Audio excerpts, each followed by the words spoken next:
તાજેતરમાં જીપીએસસી દ્વારા મે મહિનાના પ્રથમ 2 અઠવાડિયામાં 2 અલગ અલગ એક્ઝામ લેવામાં આવી છે, જે જીપીએસસી સિવિલ એન્જિનિયરિંગ માટેની.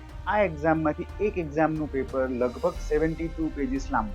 આ પેપર પત્યા પછી ઘણા બધા જૂના વિદ્યાર્થીઓ મિત્રો એમને ફોન આવ્યો કે સર, શું જીપીએસસી આવા પ્રકારના પ્રશ્નો કેમ પૂછે અને શું જીપીએસસીની એક્ઝામની પેટર્ન બદલાઈ રહી છે? આ પ્રશ્નો આવ્યા અને મેસેજીસ આવ્યા, એના ઉપરથી અમને પણ થયું કે ચાલો આના રિલેટેડ એક વિડીયો બનાવીએ અને વિદ્યાર્થીઓને માર્ગદર્શન આપીએ કે ખરેખર જીપીએસસી એની પેટર્ન બદલી રહી છે, તમારી નજર સમક્ષ બદલી રહી છે, અને જો આ પેપર સ્ટાઇલ બદલાઈ રહી છે અને તમે એ જૂની પદ્ધતિ પ્રમાણે જ જો પ્રિપેરેશન કરી રહ્યા છો તો તમારા પાસ થવાના ચાન્સીસ કેટલા અને તમને કઈ કઈ અડચણો આવશે.